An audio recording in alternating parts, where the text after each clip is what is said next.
دکانیں لگانے سے منع کر دیا جائے۔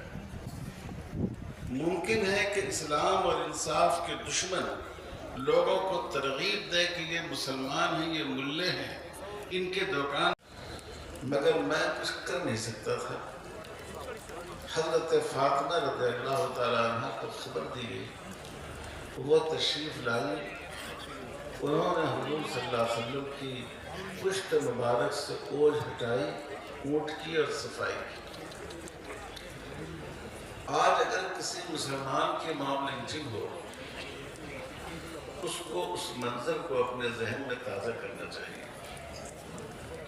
اگر اللہ تعالیٰ کسی قوم کو آزمائش سے بچانا چاہتے تو حضور صلی اللہ علیہ وسلم سے بڑھ کر کس کی ہستی تھی کہ آپ کو آزمائش سے بچایا جاتا۔ اللہ تعالیٰ عنہ کی ایسی موب لنچنگ ہوئی، سرے بازار، عین راستے پر،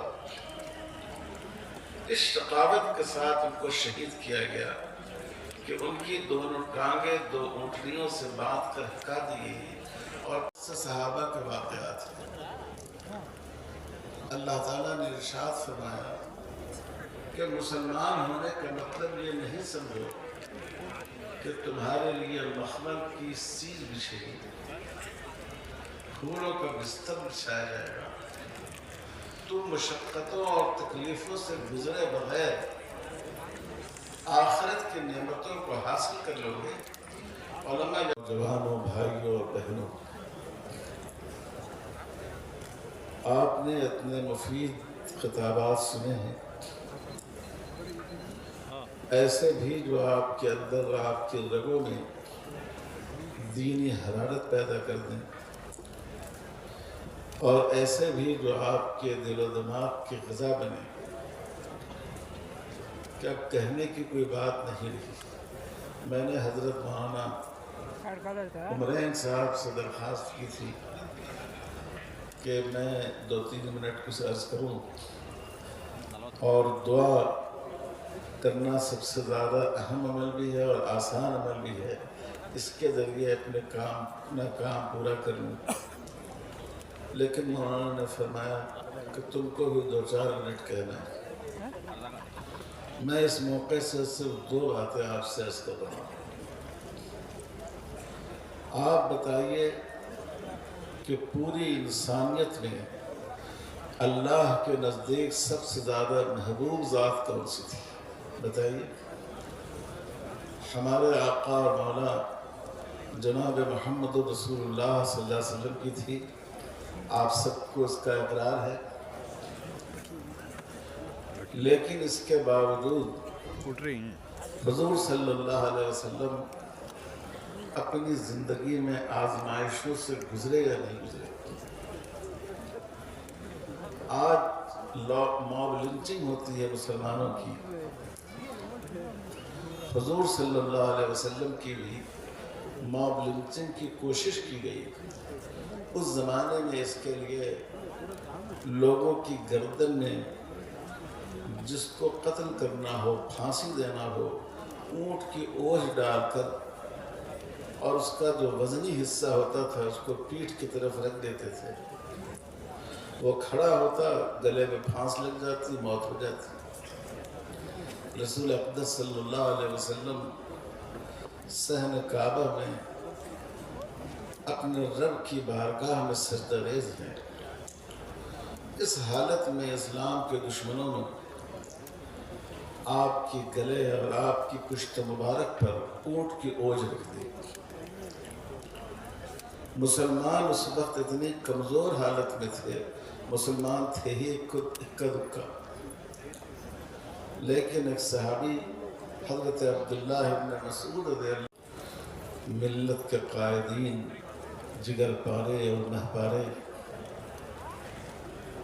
بنگلور کے غیر 2 گھر تھا آپ کا مکے میں، ایک آپ کا موروثی مکان اور ایک وہ مکان جو حضرت خدیجہ رضی اللہ تعالیٰ عنہ سے نکاح کے بعد ہم سب کی ماں حضرت خدیجہ کے مکان میں آپ منتقل ہوئے تھے۔ لیکن گھر چھوڑ کر آپ کو، شہر چھوڑ کر آپ کو نکل جانا پڑا۔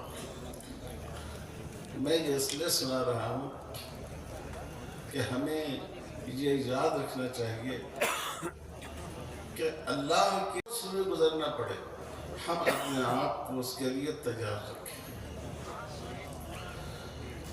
اگر ہمارے رگ گلو کا آخری قطرہ لہو بھی اللہ کے دین کے لیے طلب کر لیا جائے تو ہم گلاس کے پانی کی طرح اس کو پیش کر دیں۔ انشاءاللہ اس کی نوبت نہیں آئے گی، لیکن اس جذبے کے ساتھ ہمیں اس ملک میں اور پوری دنیا میں زندگی گزارنی چاہیے، ہمیں ثابت قدم رہنا چاہیے۔ آپ حدیث کی کتابوں میں دیکھیے، صحابہ نے جان دے دی، لیکن وہ چاہتے تھے کہ ان سے مشرکانہ نعرہ لگوائیں، وہ نعرہ لگانے کو تیار نہیں ہوئے۔ یہ مومن کی شان ہے۔ میرے بھائیوں، سب سے پہلی بات یہ ہے کہ ہم یہ عزم کریں کہ وَلَا تَمُوتُنَّ إِلَّا وَأَنْتُمْ مُسْلِمُونَ، ایمان کی حالت ہی میں ہم کو اس دنیا سے جانا ہے۔ دوسری ضروری بات یہ ہے، کئی دوستوں نے یہ بات کہی جس کی کوئی مثال نہیں ملتی۔ ہم سب ایک اللہ پر یقین رکھتے ہیں، اور اللہ کے مقابلے میں خدا کی حیثیت سے جو مورتیاں بنائی گئی ہوں، جن دیویوں اور دیوتاؤں کی پوجا کی جاتی ہو، ہم اس کو باطل سمجھتے ہیں۔